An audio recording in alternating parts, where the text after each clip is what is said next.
तो कल ज़्यादा स्पीड की वजह से रह गया था हमारा। आ जाओ, सेल और एग्रीमेंट टू सेल वाले में आपका है एक difference, nature of right. I think so सभी की प्रॉब्लम है ये पॉइंट।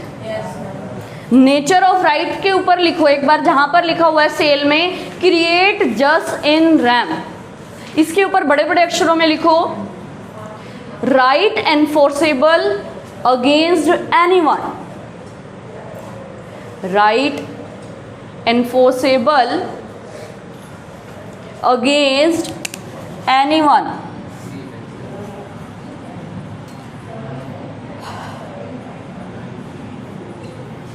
एनफोर्स्ड अगेंस्ट एनीवन भाई, ये है आपका मतलब जहां पर है क्रिएट जस्ट रैम। एक और दूसरा जो आपका बोल रहा है एग्रीमेंट टू सेल, वहां पर लिखो personal right create.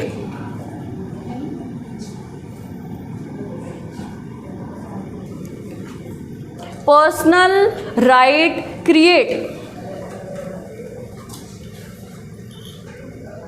Create just in personam का मतलब होता है पर्सनल राइट क्रिएट। समझ लो अब दोनों वर्ड्स को क्या है। देखो सेल के टाइम पे इसने कहा क्रिएट जस्ट इन रैम, मतलब क्या है कि राइट आप अपना एनफोर्स कर सकते हो किसी भी उसमें, कोई भी कर सकता है जाके। फॉर एग्जाम्पल आपके घर में कोई सामान खरीद के लेकर आया, आपको वो नहीं पसंद आया, you are going back to the shop और आप कहते हो कि नहीं हमें ये पसंद नहीं आया, मेरी मम्मी लेकर गई थी, चेंज कर दो। वो चेक करेगा कि क्या मेरी शॉप का प्रोडक्ट है, इफ़ यस वो चेंज कर देता है आपका।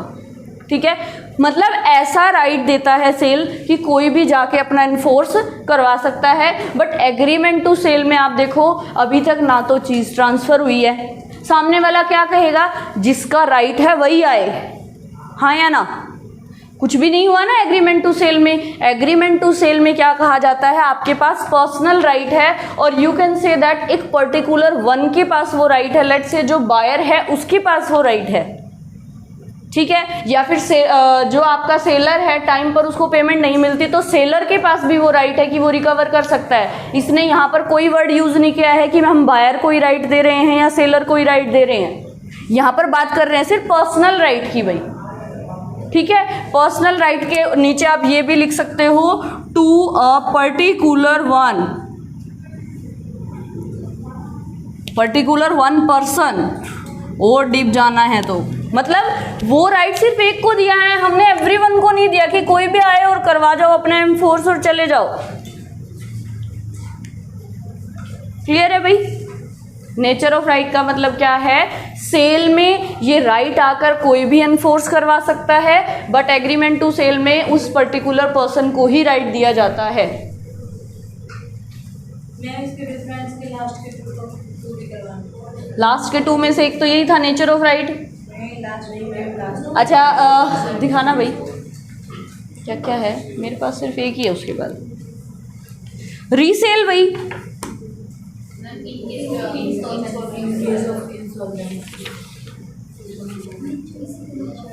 अच्छा सेल और एग्रीमेंट इधर। ठीक है, आ जाओ इधर। इन case of insolvency of seller, अब एक बात बताओ, सेलर इंसॉल्वेंट हो गया, जिसने सामान बेचना था वो इंसॉल्वेंट हो गया, सेल के टाइम पे वो बेच चुका है या बेचेगा अभी, बेच चुका है, तो क्या कोई फर्क पड़ना चाहिए, क्या बायर को कोई फर्क पड़ना चाहिए। ठीक है, बट एग्रीमेंट टू सेल में आ जाओ, अभी तक सामान बिका नहीं है, सेलर से बायर लेकर नहीं गया है, तो क्या फर्क पड़ेगा, यस पड़ेगा। यही डिफरेंस है आपका। इंसॉल्वेंट में क्या है, अगर आपका सेलर इंसॉल्वेंट हो जाता है, सेल के टाइम पर वो सामान लेकर जा चुका है, उसका कोई इफेक्ट नहीं पड़ने वाला। But in the case of the agreement to sell वहां पर फर्क पड़ेगा क्योंकि वो अभी तक लेकर नहीं गया था। दूसरा है आपका जहां पर इंसॉल्वेंसी हो जाती है बायर की। आप सोच के देखो, सेल के टाइम पर जो बायर था वो अपना सामान लेकर जा चुका है, सारा काम कर चुका है, क्या सेलर और बायर की इंसॉल्वेंसी का अब कोई फर्क पड़ेगा। जिसने जो लेना था वो लेकर जा चुका है, जिसने जो बेचना था वो बेच चुका है। ठीक है, बट एग्रीमेंट टू सेल में देखो, बायर ही अगर इंसॉल्वेंट होगा, क्या वो खरीदने जाएगा? That is the difference. Book से पढ़ाना है, बुक से पढ़ो, आ जाओ। The official assignee will not be able to take over the goods but will recover the price from the buyer. वो कहता है देखो सेलर हमारा क्या हो गया, इंसॉल्वेंट हो गया है, हम गुड्स को सेल कर चुके हैं। अकॉर्डिंग टू द लॉ हम क्या करते हैं कि जो पर्सन इंसॉल्वेंट हो गया है उसका ऑफिशियल असाइनी काम करेगा, हाँ या ना। तो ये कहता है कि ऑफिशियल असाइनी के पास ये राइट नहीं है कि वो अब उससे गुड्स उठा लाए, क्योंकि वही तो बात आ गई ना, सेल में जिसको जो करना था वो कर चुके हैं। तो लेकिन ऑफिशियल असाइनी के पास क्या राइट है कि वो उसका प्राइस रिकवर कर सकता है बस बायर से, क्योंकि गुड्स कैसे उठा के लाएगा, वो उसने यूज कर ली या यूज नहीं भी करी होगी तो राइट ही नहीं है, लो साफ साफ कह रहा है आपको। दूसरे में आ जाओ, the official assignee will acquire control over the goods. बिल्कुल एग्रीमेंट टू सेल में वो कंट्रोल कर सकता है कि नहीं कर सकता गुड्स को, क्योंकि गुड्स तो भी गई ही नहीं है सामने वाले के पास, तो वो कर सकता है। बायर का भी the official assignee will have control over the goods. देखो अब ऑफिशियल असाइनी बायर के टाइम पर आएगा, गुड्स तो अब उनके पास ही है ना, बायर के पास आ चुकी है कि गुड्स नहीं आई है, बताओ आ चुकी है, तो वो अब जो मर्जी करे कंट्रोल ओवर कर सकता है assignee. But agreement to sell में क्या उसके पास आ चुकी है, तो अपोजिट है ना दोनों, हाँ या ना। सेलर के टाइम पर एग्रीमेंट टू सेल में वो कंट्रोल कर सकता है, बायर के टाइम पर वो सेल में कंट्रोल कर सकता है। इन शॉर्ट बोला जाए जिसके पास गुड्स का पोजीशन वो कंट्रोल कर लेगा, साफ सी बात है, at the time of insolvency. और एक मैम इसका फर्स्ट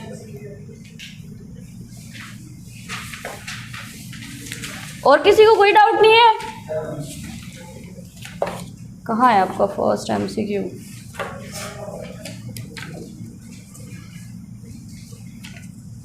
आ जाओ फर्स्ट एमसीक्यू पे भाई, देख लेते हैं क्या है।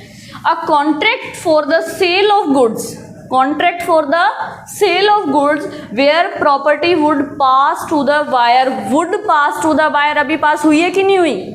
नहीं हुई। दैट मीन्स टू से ये क्या है, agreement to sell. Will would आपको भी पता है फ्यूचर के लिए यूज होता है, वुड बी पास, अभी पास नहीं हुई है, that means to say sale है या एग्रीमेंट टू सेल है? एग्रीमेंट। आगे पढ़ लो। To the buyer on the payment of total price would be, बता दो क्या है ये, मैम इसका आंसर हायर परचेज है। किसमें क्या दे रखा है भाई? भाई लाइन कह रही एग्रीमेंट टू सेल है, क्या पढ़ रहे हो अंजलि? गलत देख गए हो बेटा, कोई बात नहीं। और किसी को कोई प्रॉब्लम भाई कल वाली फर्स्ट यूनिट में? हाँ हाँ बिल्कुल, 18 एमसीक्यू पे आ जाओ, कहाँ है? हाँ भाई बताओ। If a seller handed over the key of a warehouse, handed over किया है की को कि ले भाई अब ये तेरी है, containing the goods of the buyer, जो उसके अंदर गुड्स रखी है उसके लिए। बताओ कल हमने किया था, मैंने कार की चाबी दी थी, तो कार आपकी हुई थी या कार में रखी गुड्स आपकी हुई थी? कार हमारी हुई थी। गोलगप्पे का टोकन मिला था, गोलगप्पे आपके हुए थे या उसकी दुकान आपकी हुई थी? अब यहाँ पे क्या कह रहा है, वेयर हाउस की चाबी ले जाओ और वहां की गुड्स ले आ। आपके पास गुड्स आई हैं या वेयर हाउस आया है? मतलब क्या कंस्ट्रक्टिव है? यस मैम, इसका आंसर सिंबॉलिक है। नहीं, चेक करो 18 का क्या है भाई आंसर? सी, सिंबॉलिक डिलीवरी। नहीं भाई, यहाँ पर सेलर हैंडेड ओवर कर रहा है की ऑफ द वेयर हाउस, ये नहीं कह रहा है कि आज से वेयर हाउस तेरा। सिंबॉलिक नहीं आएगा भाई, कंस्ट्रक्टिव आएगा। और एक ma'am pardon, barter system of exchange. Barter का मतलब होता है ये चीज़ तू दे, ये चीज़ मैं देती हूँ तेरे को। कोई पैसे वैसे कुछ नहीं होते, चीज़ तू देगी चीज़ मैं दूंगी, दैट इज बार्टर। 27 पे आ जाओ। The property in the goods means, बताओ।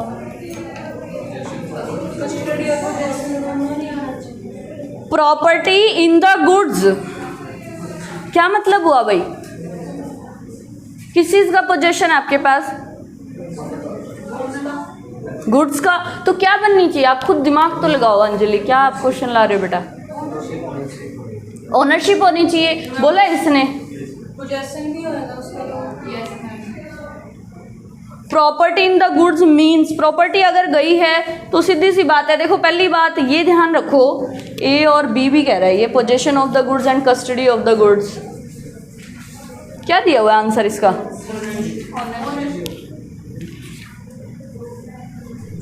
प्रॉपर्टी इन द गुड्स अगर आपके पास आ गई है तो हम, अच्छा इसने इस वजह से लिया, सुन लो भाई, अगर किसी के पास किसी चीज़ की ओनरशिप चली गई है तो ये मान रहा है कि उसके पास पोजेशन भी चला गया और कस्टडी भी चली गई, इसलिए इसने तीनों पॉइंट्स को कंक्लूड कर लिया ओनरशिप में, इस वजह से ओनरशिप आंसर दिया हुआ है आपको। आ जाओ भाई 23rd क्या कहता है? Sale of goods act comes into the force 20 in a hire purchase agreement the hirer has an option to buy the goods. Must buy the goods तो कभी भी नहीं होता, लिख लो ये बात, मस्ट तो कभी भी नहीं होगा, क्योंकि हायर परचेज एग्रीमेंट ही हम इसलिए करते हैं कि हम चीज़ को यूज़ करेंगे, हमें पसंद आती है तो रखेंगे, अदरवाइज हम वापस दे आएंगे, सीधी सी बात है। और सेलर के पास भी ऑप्शन होता है भाई, अगर बायर ने पेमेंट नहीं की तो चीज़ उठा के ले जाएगा वो, सबसे बड़ा फायदा हायर परचेज का यही होता है, तो ये तो आएगा ही नहीं बिल्कुल भी। मस्ट रिटर्न द गुड्स बिल्कुल नहीं आएगा। Is not given the possession of the goods, not given the possession of the goods आना चाहिए भाई इसका, बिल्कुल यही आएगा भाई। हायर परचेज एग्रीमेंट में क्या है, क्या करता है वो, आपको कई बार पोजेशन नहीं देता है गुड्स का, तो इसलिए ये ऑप्शन आएगा, क्योंकि तीनों में से कोई भी ऑप्शन सेट नहीं बैठ रहा है इस वजह से। आगे बताओ 29 में आ जाओ भाई, ये रहा। In case of the sale of standing trees, खड़े खड़े पेड़ बेच दिए, टिम्बर वाले थे हमारे, याद आ रहा है सभी को? The property passes to the buyer when the trees are felled and uncertain, not felled but unmarked, counted and uncertain, both B and C. देखो भाई पहली बात, जो स्टैंडिंग ट्रीज है एज इट इज बेच रहे हो, आपने पक्के किए थे कि नहीं किए थे? मैंने यही ही पेड़ बेचने हैं, मतलब अनसर्टेन तो पक्का है।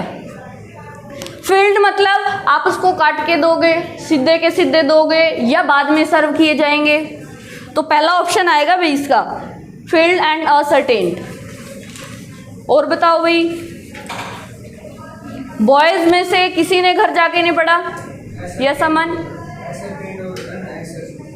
हाँ भाई, अनसर्टेन और असर्टेन का मीनिंग क्या होता है? देख अमन, क्या था हमने किया था, ये एक है अपना रेडी वाला, ठीक है, ये बहुत सारे ऑरेंज लेके आया हुआ था, ठीक है, ये आपका घर है, यहाँ से मम्मी निकल कर आई, मम्मी कहती है कि मुझे ऑरेंज लेने हैं, ठीक है, ऑरेंज लेने के लिए आई, अभी तक क्या मम्मी ने उसमें से छांट लिए थे? नहीं, जब तक नहीं छाटेगी मम्मी तब तक वो असर्टेन है, क्योंकि मम्मी ने क्या सोच रखा था, मुझे 1 kg ऑरेंजेस लेने हैं रेडी वाले से। मम्मी क्या करेगी, जाएगी पहले, पूरी रेडी जब तक पड़ी है वो असर्टेन है, जैसे ही मम्मी ने उसमें से कुछ छाट लिए वो सर्टेन बन जाएंगे आपके। अनअसर्टेन का मतलब पूरी रेडी, और असर्टेन का मतलब आपके छाटे हुए वो 1 किलो जी। कंटीजेंट गुड, कंटीजेंट गुड का मतलब होता है कि भाई वो गुड्स आपके पास तब आएगी जब कोई पर्टिकुलर इवेंट हैपन हो जाएगा, देन अगर वो हैपन हुआ आएगी, नहीं हुआ नहीं आएगी। कंटीजेंट का मतलब ही यही होता है भाई, होगा या नहीं होगा इसके ऊपर डिपेंड करता है, ठीक है। आज तुमने अमन के साथ शर्त लगाई, देख अमन आज अगर तूने 2 के 2 यूनिट इकट्ठी पढ़ दी तो मेरी तरफ से आज तेरे को समोसे की पार्टी। अब ये करेगा तभी ना जब उसकी 2 वो पूरी हो जाएंगी, ठीक है। आपने कल तो बोला था कि कंटीजेंट में कभी हम नेचुरल पर्सन का एग्जांपल नहीं ले सकते, पर्सन का एग्जाम्पल नहीं ले सकते, हमने यहाँ पर समोसे का एग्जाम्पल लिया। समोसा मिलेगा कि नहीं मिलेगा? मैंने क्या दिया था? दिया था मैम कि आप लोग मना करते हो, अगर मैं पढ़ाऊंगा तो आप पार्टी दोगे, आप बोले नहीं है एग्जाम्पल नहीं दोगे, नहीं फिर कुछ होगा लॉजिक, पता क्या है। वैसे नॉर्मली कंटीजेंट गुड्स के ट्रांसफर में हम ये ले सकते हैं भाई, ठीक है। और पार्टी शायद गुड्स भी नहीं थी, तुम ये कहते कि समोसा खिलाएगी मैडम, जैसे अभी मैंने समोसा ले लिया। चलो अब दूसरा कह रही और किसी का कोई मर्चेंटाइल एजेंट भाई होता है कि ऐसा एजेंट जो किसी के बिहाफ पे काम कर रहा है उस चीज़ को रिसीव करने में या उसको ट्रांसफ़र करने में। जैसे तेरे को मैंने ये कहा कि देख हम दोनों आज मिलके कोई बिजनेस शुरू कर रहे हैं, मेरा मार्कर का ही बिजनेस है, तू ऐसा कर 100 मार्कर मेरे सेल कर दे, तेरे लिए मैं तेरे को हर पेन के ऊपर 5% कमीशन मिलेगा, ठीक है। तो देख तू रिसीव भी कर रहा है बट मेरे पेन सोल्ड भी करके आ रहा है, ठीक है। और वैसे अगर कहीं पे सिर्फ मर्चेंटाइल लिखा मिल जाए तो इसका मतलब ये होता है कि ऐसा कोई पर्सन, अगर मैं बोलूँ मर्चेंटाइल पर्सन, तो ऐसा पर्सन जो सेल परचेज करता है। मर्चेंटाइल का वैसे मतलब होता है ट्रेड से रिलेटेड, बिजनेस से रिलेटेड, सेल परचेज।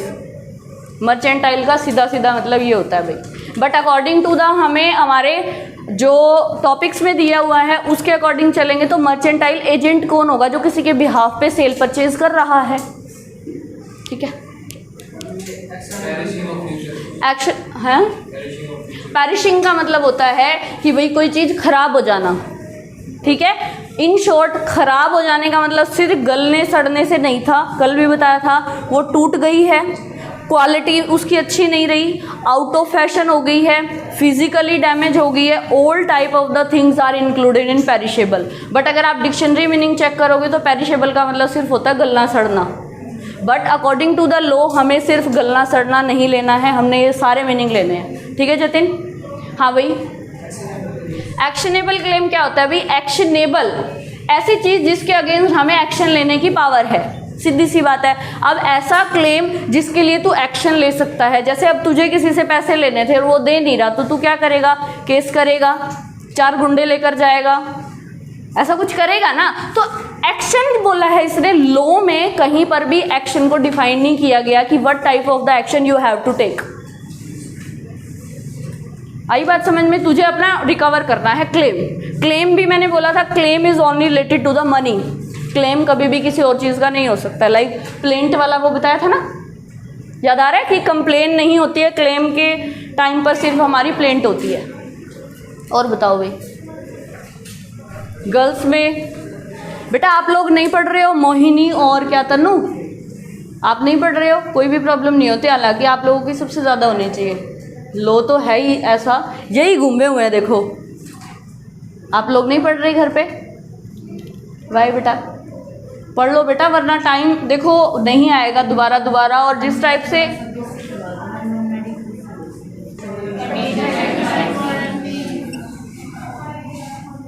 एक बात बताओ, नॉर्मल पहले बेसिक करते हैं इसका कि नॉर्मली कंडीशन का क्या मतलब समझते हो आप लोग? सर्कमस्टांसेस नहीं, कंडीशन मतलब कोई इवेंट हो रहा था उसको पर्टिकुलर, कोई इवेंट का कोई मतलब नहीं है। अब एक छोटी सी बात पूछती हूँ, ठीक है, आप लोग अपने लिए कभी मार्केट से खुद कोई सामान लाए हो? क्या बोलते हो शॉप वाले को जाकर? बैग का एग्जांपल लेते हैं, मुझे बैग चाहिए, दुकान वाला क्या कहेगा? जी कैसा चाहिए? आप कहोगे स्कूल बैग चाहिए है, नॉर्मल जो अपा पिट्ठू स्टाइल जो ये बैग होते हैं वो चाहिए हैं, बहुत सारी मेरी बुक्स आ जाए, हम सीए कर रहे हैं, हमें बहुत मोटी मोटी बुक पढ़नी पड़ती है भाई, इतना दे दियो सॉलिड सा, मेरी एक भी ना निकले, मेरी सीए हो जाए लेकिन पूरी ऐसा बैग दे दे, हाँ या ना? तो व्हाट इज़ योर कंडीशन? आपका पर्पस क्या है उसको खरीदने का? That is condition. समझ रहे हो बात को? क्या कह रही हूँ मैं कि आपका उस चीज़ को खरीदने का पर्पस ही क्या है, दैट इज़ कंडीशन। भाई आप क्यों खरीद के ला रहे हो? वो सामने वाले को आपने क्या क्या बातें कही कि मुझे ये दे दे, वो क्या कहेगा? मैडम अच्छे से अच्छा दिखाऊंगा, इसमें आप क्या तो ईंट पत्थर भी भर लेना, ये तो क्या फट जाएगा। वो ऐसे ही कुछ करते हैं, मतलब उनको क्या है, अपना सामान सेल करना है। वो इवन दो आप कई बार ये बोल देते हो कि नहीं मुझे तो ब्लैक कलर चाहिए ही नहीं, मुझे तो पर्पल आजकल ट्रेंड में है, मुझे तो पर्पल कलर का ही बैग लेना है, सॉलिड सा लेना है। वो क्या कहेगा? जी कोई बात नहीं, पर्पल नहीं है हमारे पास, आप पिंक ट्राई कर लो, आप ब्लू ट्राई कर लो। आ रही है बात समझ में? तो इन शॉर्ट देखो, इवन दो आपके पास बहुत सारी कंडीशन होती है आपकी चीज़ की, बट फिर भी वो आपका पर्पस कंप्लीट करने के लिए अपने पूरे एफर्ट डालता है। ये आप बात सारे समझते हो, ठीक है। लेकिन एक बात बताओ, जो वारंटी है, वारंटी का क्या मतलब होता है? कह रहे हो भाई ऐसी चीज जहां पर रिपेयर होती है या मेंटेनेंस बोलो, एसी लाते हो, मेंटेन करने का वो बोलूं या फिर रिप्लेस करने का बोलूं? नहीं हो सकता, बिल्कुल रिप्लेस हो सकता। वारंटी में हम वो सारी चीजें इन्वॉल्व करके चल रहे हैं, याद रखना। और अब लो साफ साफ ये कहता है वारंटी के अंदर हम सारी बातें क्या इन्वॉल्व कर रहे हैं, चाहे रिपेयर हो, चाहे मेंटेनेंस हो, एसी होता है सर्विस करके रखते हो ना, चाहे वो सर्विस हो, या अगर आपको प्रोडक्ट बिल्कुल नहीं पसंद आ रहा है फिर भी हम क्या करेंगे, आपको पैसे नहीं देंगे, आपको रिप्लेस करके भी दे देंगे। आ रही बात समझ? इन शॉर्ट बोला जाए कंडीशन में क्या होता है, आप कहीं पर गए, आपको सामान पसंद नहीं आया, आप क्या कहते हो, पैसे उल्टे दे दे भाई हमारे, हाँ या ना? बट 99% कोई भी आज के टाइम पे पैसे वापस नहीं देता, क्योंकि वो वारंटी पे चल रहे हैं। नहीं देता ना, वो क्या कहेगा, कोई बात नहीं, आप हमारी शॉप से इतने ही रुपए का कोई और सामान खरीद लो। बताओ, बहुत ही कैजुअल बात कर रहे हैं, अभी हम बुक पे नहीं जा रहे हैं।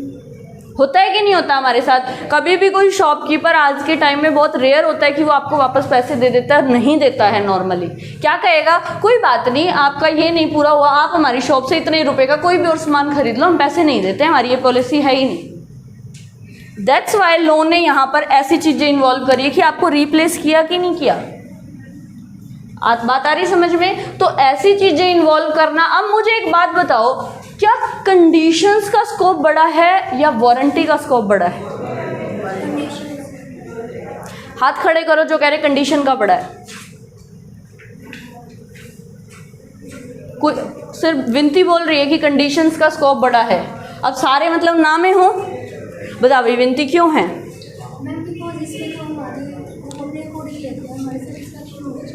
बिल्कुल ध्यान रखो ये बात हमेशा, कंडीशन का स्कोप अगर ये है तो वारंटीज का एक पार्ट है। फॉर एग्जाम्पल जैसे एग्रीमेंट और कॉन्ट्रैक्ट में किया था हमने, याद आ रही है कुछ बात? वो एग्रीमेंट जितने भी हो क्या वो कॉन्ट्रैक्ट बन जाते हैं? नो, बट सारे कॉन्ट्रैक्ट एग्रीमेंट होते हैं। यस, तो दैट मीन्स टू से सभी कॉन्ट्रैक्ट ऑफ सेल के साथ कंडीशन होती है। हाँ होती है, बट क्या सभी के साथ वारंटी मिलती है? हाँ या ना? क्या बोली मैंने लाइन? आप कॉन्ट्रैक्ट ऑफ सेल करते हो तो क्या कंडीशंस होती है, हमें कैसा चाहिए, हमारा पर्पस क्या है उसको खरीदने का, हाँ या ना? बट देखा जाए क्या सभी कॉन्ट्रैक्ट ऑफ सेल में हम वारंटी देते हैं? क्या बात बोली? जितने भी कॉन्ट्रैक्ट ऑफ आपके सेल करवाते हैं, हम करने जाते हैं, या क्या हमारा लॉजिक है, क्या हमारा पर्पस है, आप सब कुछ सामने वाले को बताते हो कि नहीं बताते? हाँ या ना? ठीक है, लेकिन क्या उन कंडीशन के साथ सभी में आपको वारंटी मिलती है? तो किसका स्कोप बड़ा हुआ? कंडीशन का। दूसरे तरीके से उल्टा करो इस चीज को फिर और समझो। क्या कंडीशन थी, आप अपने घर पे लेट से मैं मार्कर लेकर आई, मैं घर पे आई, मैं इसको घिसा रही हूँ जोर जोर से, चल ही नहीं रहा, मैं क्या करूँगी, उसके सिर में मार के आऊँगी कि नहीं मार के आऊँगी? लेकिन उसने मुझे ये कहा था ये मार्कर 6 महीने से पहले ख़त्म नहीं होगा। तो एक बात बताओ, अगर जो मेन कंडीशन थी मेरा मार्कर चले, वो चल ही नहीं रहा, तो क्या मेरी कंडीशन ख़त्म होगी कि नहीं होगी? जो मेन थी, जो मेरा पर्पस था, ख़त्म हो गया कि नहीं हो गया? क्या फिर इस वारंटी की कोई वैल्यू रह गई? हाँ या ना? कोई वैल्यू नहीं है इस वारंटी की। लेकिन उल्टा करो, अब मार्कर 6 महीने तो चाहे पड़ा रहे मेरे घर में और कंडीशन वो पूरी कर नहीं रहा, तो क्या इसकी यहाँ पर भी वैल्यू रहेगी? नहीं। तो इन शॉर्ट याद रखना, एक बार अगर कंडीशन खत्म हुई ना कॉन्ट्रैक्ट ऑफ सेल की, तो वारंटी अपने आप खत्म हो जाएगी। लेकिन वारंटी खत्म होने पर कॉन्ट्रैक्ट की जो कंडीशन है वो खत्म नहीं होगी। अब बोल। मैम आपने बोला कि ये चल नहीं रहा, कंडीशन खत्म, इसकी कोई वैल्यू नहीं है, क्यों रिप्लेस करवा लो? आपने तो लिख रखा वैल्यू है क्यों नहीं? तो फिर रिप्लेस वही तो होगा ना, वैल्यू तो रहेगी ही नहीं अगर आपका जो मेन कंडीशन ही ब्रीच हो चुकी है। मैम वैल्यू तो है उसकी, रिप्लेस करवाओ। हाँ रिप्लेस करवाओ, मेंटेन करवाओ, बट यहाँ पर हम एक मैं बात बताऊँ मनीषा, हम यहाँ पर दोनों चीज़ों को अभी अलग अलग पढ़ रहे हैं। What is the meaning of condition and what is the meaning of warranty. जैसे हमने सेल और एग्रीमेंट टू सेल किया था, लास्ट में जाकर कनेक्ट करेंगे हम इन दोनों को, अभी कनेक्शन नहीं किया है हमने इसका। अभी किया तो मैम आपने, उसके बिहाफ पे इसका मैं इसलिए बता रही हूँ बेटा, क्या होगा, मान लो तेरी मेन कंडीशन ही वो पूरी नहीं हुई है, तो कहते हैं कि अगर एक बार आपकी कंडीशन खत्म हुई ना तो वारंटी ऑटोमेटिकली खत्म हो जाती है, बट वारंटी के खत्म होने से कंडीशन आपकी कभी खत्म नहीं होती। फॉर एग्जाम्पल एसी लाए थे, 1 साल की वारंटी में आया था, वारंटी हो चुकी है, 1 साल पूरा हो चुका है, बट कंडीशन तो चल रही है ना, एसी आपका प्रॉपर काम कर रहा है, ठीक है। तो थोड़ा सा अभी के लिए क्या करके चलना है, हम क्या कह रहे हैं कि मेन जो कंडीशंस हैं आपकी वही ही पूरी नहीं हो रही है, तो उस वजह से वारंटी की कोई वैल्यू नहीं रहती है, ठीक है। आपके डिफरेंस में भी ये बात बहुत अच्छे से दी हुई है, आना एक बार कंडीशन और वारंटी के थर्ड डिफरेंस पे भाई, वहां पर दिया हुआ है a breach of condition may be treated 100% नहीं कह रहा, may be treated as the breach of warranty, but breach of warranty का मतलब ये नहीं है कि कंडीशन ब्रीच होगी। आ रही है बात समझ में, घुसा कुछ माइंड में? कंडीशन के ऊपर बड़ा बड़ा लिख ले तू, पर्पज अलग बात है, कंडीशंस अलग बात है। यहाँ पर लॉ के अकॉर्डिंग कंडीशंस वही हैं जिस पर्पज के लिए तू वो सामान खरीद कर लाई है।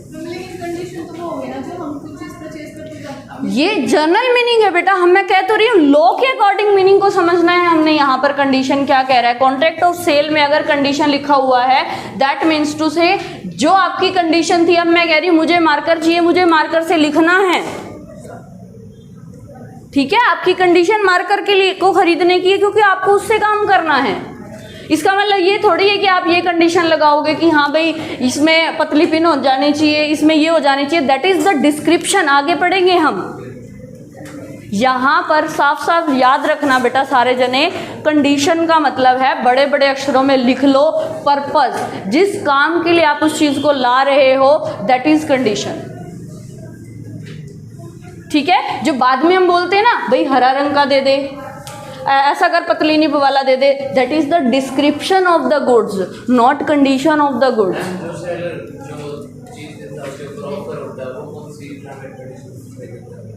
ऑफर होता है, कौन दे रहा है? बायर दे रहा है, सेलर ने ऑफर दिया। देख बेटा सेलर तो ऑफर क्या है, वो हर चीज का देता है, बट आप कौन सी खरीदोगे? जो आपके पर्पस है, उसके लिए आपके सुटेबल है, वो चीज आप खरीदोगे। वो तो ऑफर तो सारी चीजों का देगा ना आपको।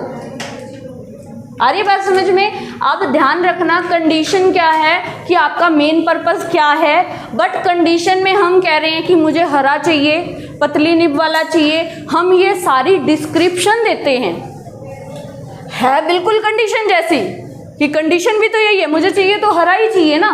अब आपके अकॉर्डिंग कंडीशन का मीनिंग ये है कि हरा चाहिए तो मुझे हरा चाहिए, दैट इज द कंडीशन।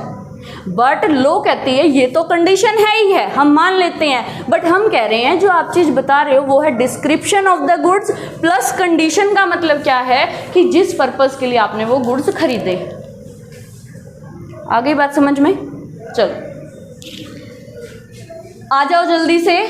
एक छोटा सा आप लोगों को वो दिया होगा स्टार्टिंग में ही, एक चार्ट दिया हुआ है, सर्टिपुलेशन विद रेफरेंस टू गुड्स, मिला सभी को? देखो इसमें एक तरफ लिखा हुआ है कंडीशन, एक तरफ लिखा हुआ है वारंटी।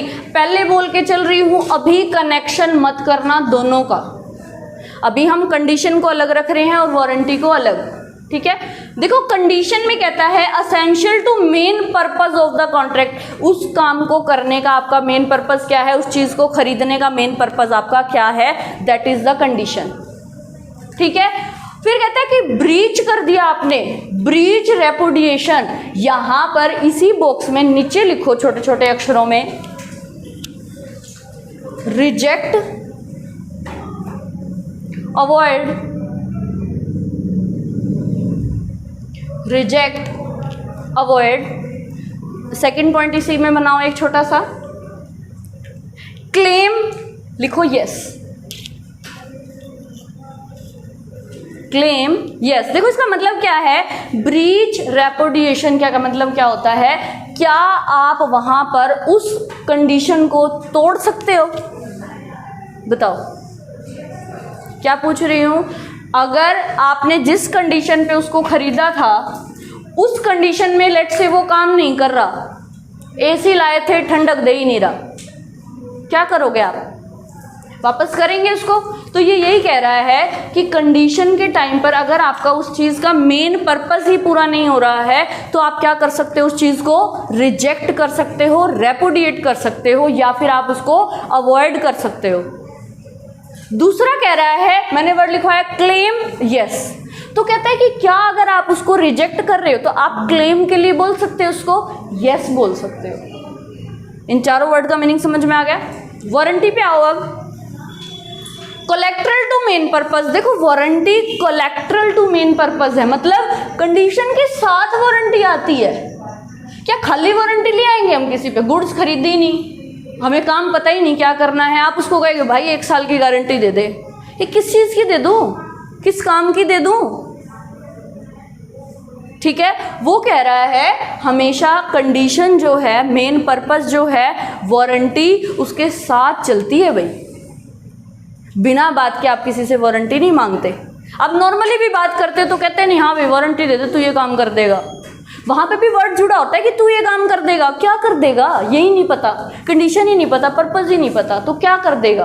कोई मतलब रह गया उसका? नहीं।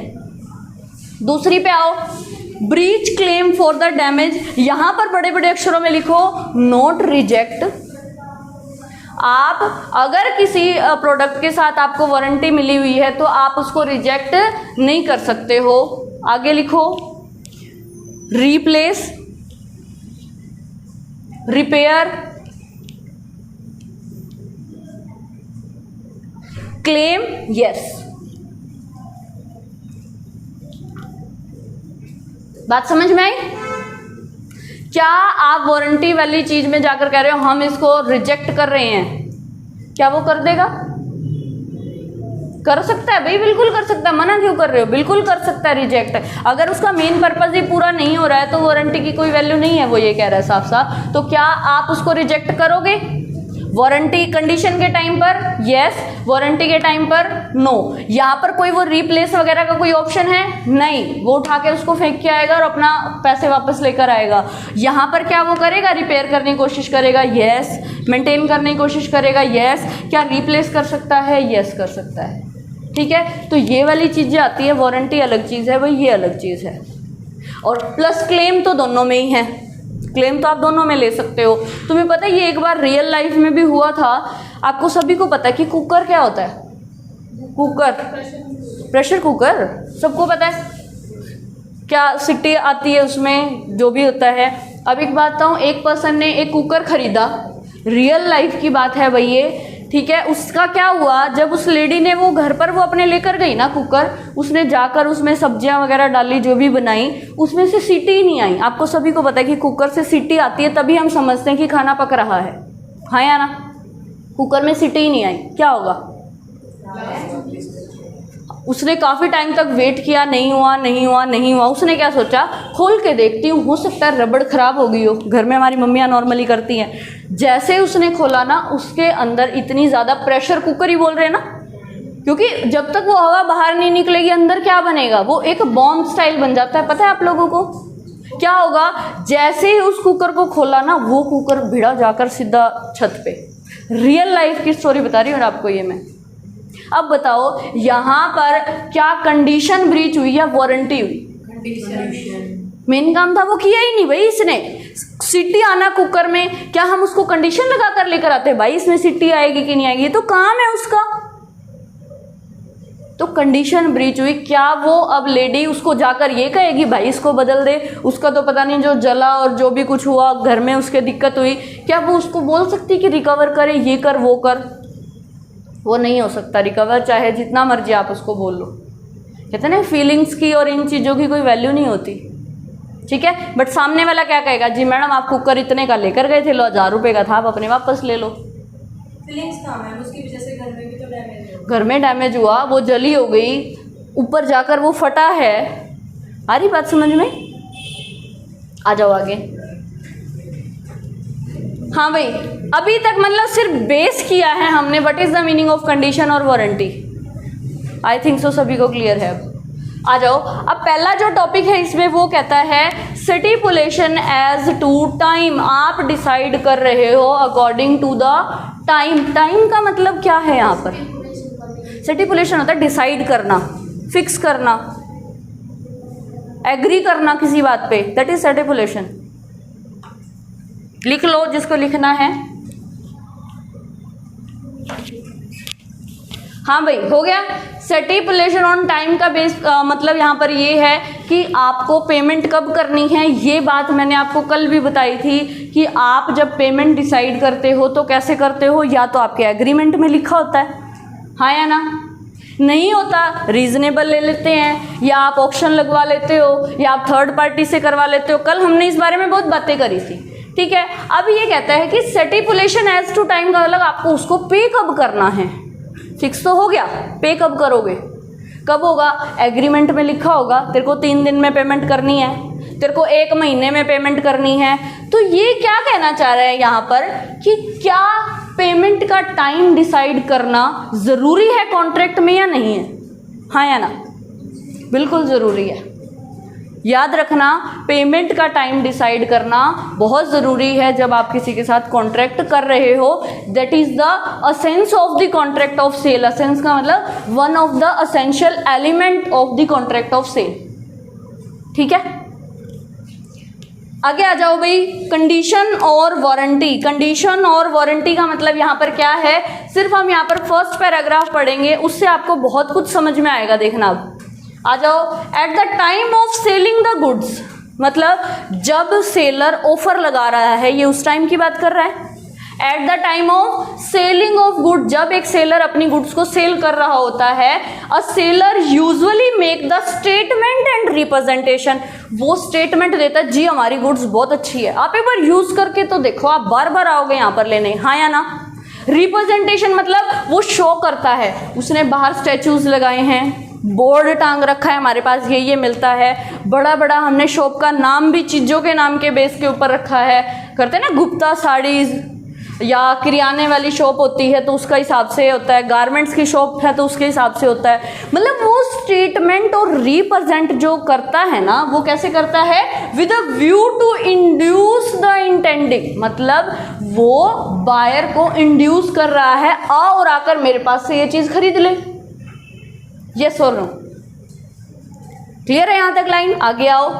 Intended buyer to purchase the goods, intend कर रहा है कि प्लीज आकर खरीद ले। Such representation are generally about the nature and quality of the goods, हाँ या ना। अब आपकी एडिडास की शॉप है, आपके शोरूम के ऊपर भी लिखा होता है एडिडास, हाँ या ना। आप क्या समझोगे, यहाँ पर एडिडास का सारा सामान मिलता है, ठीक है। किराने का लिखा है, यहाँ पर किराने का सारा सामान मिलता है। गारमेंट्स का लिखा है, गारमेंट्स का सारा सामान मिलता है, हाँ या ना। तो वो कहता है कि generally representation and statement show क्या करती है, नेचर ऑफ योर बिजनेस या quality, and about their fitness for the buyer purpose. वो उनको क्या कहते हैं, बायर को ये लेकर जा, पक्का सूट करेगी तुझे। लाइक कॉस्मेटिक की शॉप वाले यही करते हैं ना, ये लेकर जा, देख गोरा हो जाएगा एकदम, रंग दूध जैसा एकदम, अच्छा तेरे बाल नहीं बढ़ रहे, ये लेके जा प्रोडक्ट, बिल्कुल ठीक हो जाएंगे। वो क्या दिखाना चाह रहे हैं कि मुझे तेरी सेटिस्फेक्शन मेन चाहिए, मेरे से कोई मतलब नहीं है, हाँ या ना। बायर के टाइम पर सेलर यही तो करते हैं। बॉयज़ के तौर पे लगा लो, जब बॉयज़ क्या करते हैं आज के टाइम पे, कपड़े लेने जाएंगे, कहेगा अच्छा ये टी शर्ट क्या फिट आ रही है, वो कहेगा नहीं नहीं आप बड़े सही लग रहे हो, ले जाओ इसको। बेल्ट ला रहे हो, क्या ये बेल्ट सही है, अरे हाँ दूर से ही दिखेगी, बिल्कुल देखो इतना बड़ा इसका डायल है, और आप देख लेकर तो जाओ, क्या बक्कल होता है ना शायद, लेकर जाओ, देखो दूर से ही पता चलेगा, चाहे कोट पैंट पे डालना चाहे फॉर्मल में डालना, सब पे अच्छा लगेगा जी, ले जाओ, हाँ या ना। तो वो ये रिप्रेजेंटेशन और स्टेटमेंट क्यों दे रहा है, ताकि बायर उसकी चीज़ को खरीद ले। अब दिक्कत आती है वहाँ जब ये रिप्रेजेंटेशन और स्टेटमेंट गड़बड़ हो जाती है, इनमें क्या करते हो, बालों के लिए दिया था, मेरे तो सारे ही खत्म हो गए, यूँ कहा था गोरे हो जाएंगे, देखना कितने पिंपल निकल गए। बेल्ट का था 2 ही दिन लगाई है, इसका तो बक्कल उड़ गया, कैसी दी है ये, हाँ या ना। ऐसे होता है, बहुत जनरल चीज़ों की बात कर रहे हैं हम, बिल्कुल होता है ऐसा। तो ये क्या कह रहा है, देखो क्या इन स्टेटमेंट्स का और रिप्रेजेंटेशन का कोई लीगल इफेक्ट होगा। मैंने क्वेश्चन क्या पूछा, समझ में आ रहा है सभी को, क्या पूछा मैंने, जो उसने आपको रिप्रेजेंटेशन दी, स्टेटमेंट्स दी, क्या उन रिप्रेजेंटेशन का कोई लीगल इफेक्ट है? नो। डिपेंड करेगा कैसे? अगर उससे कुछ ज्यादा नुकसान हो गया तो ज़्यादा कम नुकसान होता है। अब मेरी बात ध्यान से सुनो, देखो जब तक उसने स्टैचू लगाए हैं, चीज़ों को बताया है, एक्सप्लेन किया है, तब तक उसकी स्टेटमेंट और रिप्रेजेंटेशन की कोई लीगल इफेक्ट नहीं आएगी। तो कहते हैं लीगल इफेक्ट आएगी कब? जब आप उसको खरीद लोगे। हाँ या ना? आपको उसने पूरे घंटे भर का भाषण दिया, बेटा ये ऐसे है, इसको खरीद ले, ये हो जाएगा, वो हो जाएगा। घंटे भर का भाषण देने के बाद आपने 100 में से एक चीज़ पसंद करी, आप घर लेकर जब जाओगे, खरीद लोगे उसको, देन उसका लीगल इफेक्ट शुरू होगा। जब तक वो उसकी दुकान पर पड़ी है, चाहे वो आपको कितनी ही स्टेटमेंट दे, कितनी ही रिप्रेजेंटेशन दे, उसकी कोई वैल्यू। क्लियर है सभी को बात? तो यहाँ पर इससे नीचे लिखो एक लाइन, आगे वाला पूरा पैराग्राफ इस लाइन के ऊपर ही बेस करता है। लिखो जल्दी से, नो रेलिवेंसी और लीगल इफेक्ट, नो रेलिवेंसी। अब ये भी जो हमने पैराग्राफ पढ़ा ना, उसके नीचे जगह है, वहां लिख लो, नो रेलिवेंसी और legal effect up to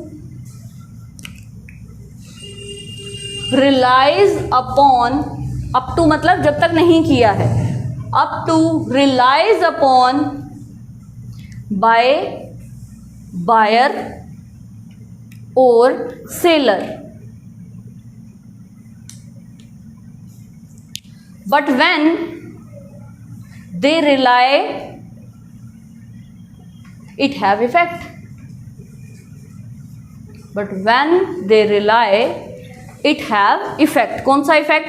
relevancy भी हो जाएगी और लीगल इफेक्ट भी आ जाएगा कि अगर गड़बड़ हो गई, हमारे पास पूरा राइट है कि हम आपसे डैमेज क्लेम कर सकते हैं, या हम आकर जो भी कंडीशंस में डिसाइड होगा वो कर सकते हैं।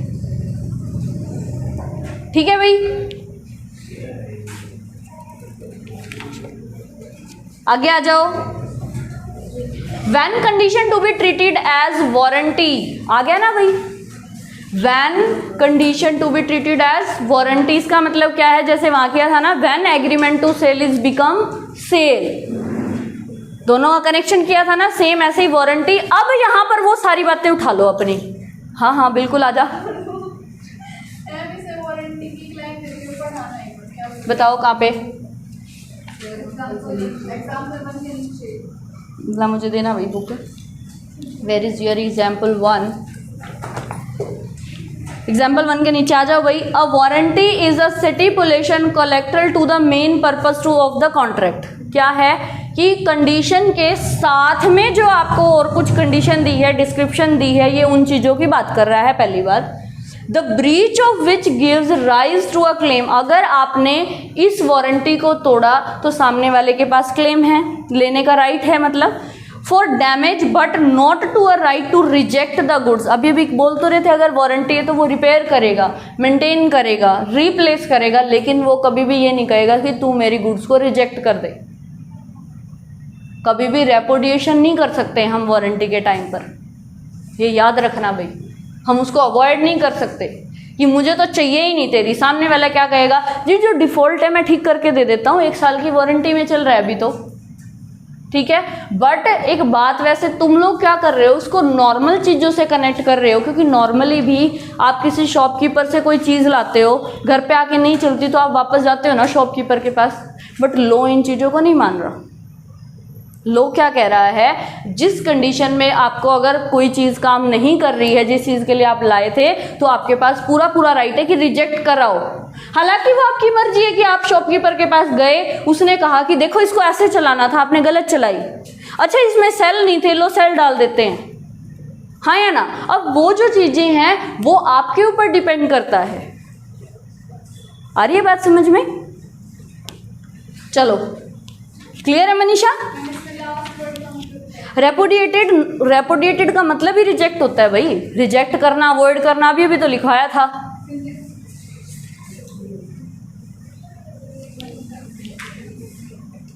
Not have the right to reject the goods, या फिर ट्रीट करो रेपुडिएटेड कि आपने उसको छोड़ दिया है, अवॉइड कर दिया है, आप कर ही नहीं सकते ऐसा। नॉट वर्ड दोनों के लिए यहाँ पे। आ जाओ भैया आगे, लो बेटा, ठीक है चले आगे, आ जाओ भाई। When condition to be treated as warranty, इसके हमें छोटे छोटे ये 4 पॉइंट नीचे एक एरो में आपको कुछ लिखा हुआ है, दिख रहा है आपको एरो? एरो में जहां पर फर्स्ट लिखा हुआ है, चारों का पहले हम करेंगे क्रश, फिर डिटेल में जाएंगे। देखो सबसे पहला है आपका waves performance of the contract. आप क्या, वेव का मतलब क्या है? कंडीशन को छोड़ रहे हो तो क्या वारंटी छूटेगी? छूट गई, वो तो 100% छूट गई। यहां पर लिखो एक पहले उसमें फर्स्ट जो पॉइंट है वहां पर लिखो buyer lose the right to repudiate या रिजेक्ट। हाँ एरो में फर्स्ट पॉइंट जो लिखा हुआ है आपको उसमें लिखो buyer lose right to repudiate. वो कहता है कि अगर आपकी कंडीशन पे काम वो नहीं कर रहा था, आप शॉप में गए और उसने ये कहा कि हाँ भी कोई बात नहीं, मैं तेरी ये चीज़ ऐसे कर देता हूँ, तो आप एक बात सोच के देखो, आपकी कंडीशन ऑटोमेटिकली वारंटी नहीं बन गई क्योंकि वो रिपेयर कर रहा है। We are discussing the word कि क्या, कि जहां पर वारंटी कंडीशन वारंटी कब बन जाएगी। देखो वारंटी कब बन गई, आप शॉप पर गए, कहा भाई देख जिस काम के लिए लेकर गए थे काम ही नहीं कर रहा, वो कहता रुक मैं देखता हूँ, उसने जो दिक्कत थी उसको रिपेयर कर दिया, ऑटोमेटिकली कंडीशन वारंटी बन गई कि नहीं बन गई? पहला केस। दूसरे पूरा लिखो पहले इसको, buyer lose right to repudiate even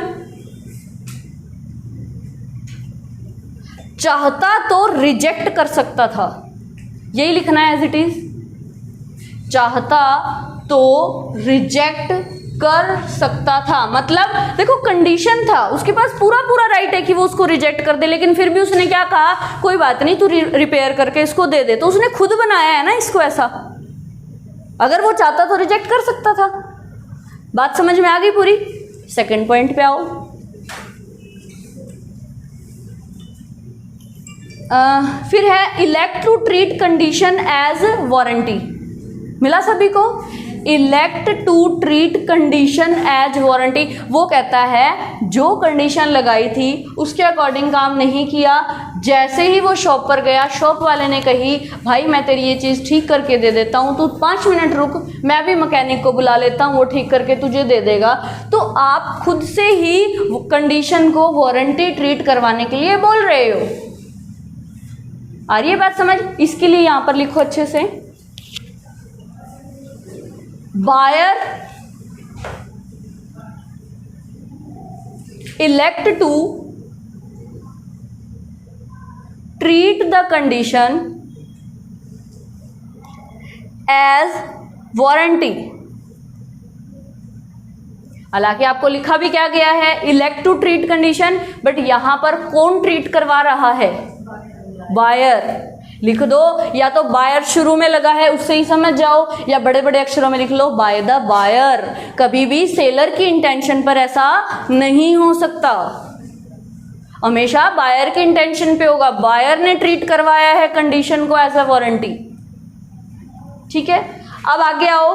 compulsory में देखो पहला है नॉन सर्वेबल। नॉन सर्वेबल क्या होता है पहले तो ये समझो, फिर वो समझ में आएगा। नॉन सर्वेबल का मतलब क्या है? आप किराना वाली शॉप पर गए भाई, ठीक है, आपने उसको स्लिप दी, हमारे महीने का ये राशन है, ये दे दियो। किराना वाले ने क्या किया, एक कार्टून उठाया या एक बड़ा थैला, वो जैसे भी करता है, घरों में आता होगा आप लोगों के भी ऐसे महीने का सामान, वो क्या करता है उस बड़े थैले में या कार्टून में छोले डाल दिए, चावल डाल दिए, राजमा डाल दिए, चीनी, पत्ती, मसाले वगैरह वगैरह सब पैक किया और आपके घर पहुंचा दिया। यहाँ तक बात क्लियर है। लेकिन जब वो आपके घर आया ना, आपने देखा छोले, चावल, राजमा सब के पॉलीथीन फट गए हैं और सब कुछ मिक्स हो गया है, क्या करोगे? हाँ, तभी तो देखो कंपल्सरी वेव लिखा हुआ है उसके ऊपर भी। सर्वेबल का मतलब ही यही है, सर्वेबल होता है जिसको आप अलग कर सकते हो, नॉन सर्वेबल है जिसको आप अलग नहीं कर सकते हो। नॉन सर्वेबल हो गया है, सब कुछ मिक्स हो गया है, क्या करोगे भाई? वेव करेंगे, ऑब्वियस सी बात है, या फिर आप उससे क्लेम लेकर आओगे, ये तो कंपल्सरी वेव हो गया ना हमारे लिए। लेकिन उसने क्या कहा, यहां पर एक वर्ड लिखा हुआ है आपका इसमें, या तो होल या एनी पार्ट। थर्ड पॉइंट पे आओ, देखो, where the contract is non severable and the buyer has accepted either the whole. अब हमारी मम्मियाँ क्या कहती है, दुकानदार के पास गई, कहा भाई सारा कुछ राशन मिक्स हो गया, वो क्या कहता है, जी मिले हुए राशन का मैं भी क्या करूँगा, आप अपने पैसे ले जाओ। मिला हुआ राशन हमारे घर आ गया, आपने देखा मम्मी ने तो सारा अलग कर दिया। करती है कि नहीं करती? कोई बहुत ये नहीं ले रही, मैं अनयूजुअल सी चीज़ नहीं ले रही, ये यूजुअल है, हमारी मम्मियाँ ऐसे करती है, घर में कई बार डब्बों में मिक्स हो जाता है, आप देखते हो कि प्लेट में लेके वो अलग कर रही होती है, ठीक है। बट ये थोड़ा सा लो पे था, थोड़ा सा अगर हाई पे लें तो आप लोग देखते हो हर जगह कंस्ट्रक्शन लगी हुई है। हमने कंस्ट्रक्शन वाले को फ़ोन किया था, भाई साहब ऐसा करो 10 फुट रेती भेज देना, 15 फुट हमें बजरी भेज देना, और 2 सीमेंट के कट्टे भेज देना, और कुछ एक रेसर भेज देना, हाँ या ना? हमने किया, लेकिन जब वो ट्रॉली में आया वो हिल हिल के ऐसा हो चुका था, सब कुछ मिक्स। क्या होगा? अब आपके ऊपर डिपेंड करता है, you have to repudiate it और एक्सेप्ट। ये यही बात बोल रहा है भाई। अब यहाँ पे भी डिपेंड करता है, नॉन सर्वेबल के टाइम पर अगर कोई चीज़ ऐसे हो गई है तो आपको उसकी कंडीशन माननी है या वारंटी के हिसाब से उसको रिप्लेस करवाना है। समझ आई बात? चलो आगे। फोर्थ है, फोर्थ में कुछ नहीं कह रहा कि कोई कंडीशन ऐसी होती है जो लॉ ने ही लगा दी है कि अगर ऐसा काम हो गया तो हम कंडीशन को वारंटी मान लेंगे। फोर्थ पॉइंट में आज सच बताने वाला कुछ नहीं है, वहाँ पर कह रहा है कि लॉ ही कई बार हमें ऐसी चीज़ समझाता है कि इस टाइम पर अगर ऐसा हुआ तो कंडीशन को हम क्या मान लेंगे, वारंटी मान लेंगे। जैसे कि आप एसी लाए थे, आपको 1 साल की वारंटी मिली हुई है, आपको ये पता है कि अगर 1 दिन में भी खराब हो गया तो आपको जाना है, वो आपको मना कर सकता है? नहीं, अकॉर्डिंग टू द लॉ ही तो है। अगर एक बार वारंटी देती तो you have to replace it, repair it, चाहे 1 दिन ही हुआ हो। वो या ये कहेगा कि 1 दिन में आपने ऐसा क्या कर दिया। लॉ ने जो चीज़ें दी हैं वो होंगी, क्योंकि आपके कॉन्ट्रैक्ट में लिखा है, कॉन्ट्रैक्ट को लॉ मानता है। ठीक है भाई, क्लियर है कि नहीं है ये बताओ सब कुछ? ठीक है, चारों पॉइंट। फर्स्ट पॉइंट क्या कह रहा है कि बायर ने ही क्या है, कंडीशन जाकर दिखाई तो उसको कहा कि कोई बात नहीं तू ठीक करके दे दे, मैं ये चाह रहा हूँ। दूसरा, बाय द बायर ही कंडीशन को उसने ट्रीट कर लिया एज अ वारंटी। तीसरा, नॉन सर्वेबिलिटी है। चौथा, लॉ ने ही ये कहा है कि कंडीशन को आपको वारंटी मानना पड़ेगा। हाँ या ना? डन। चारों पॉइंट। कहाँ पर वारंटी जो है, सॉरी कंडीशन जो है वो सेल भी मान ली जाएगी, सॉरी ये वारंटी मान ली जाएगी। क्या बोल रहे हैं? हाँ भाई, अब है आप लोगों का एक होमवर्क। जल्दी से अपने इस यूनिट के लास्ट टॉपिक पे आ जाओ। यस, मैंने बहुत बार समझाया है, जागो ग्राहक जागो। याद आया किसी को? ऐड आती है ना एक, जागो ग्राहक जागो। ये वही उसी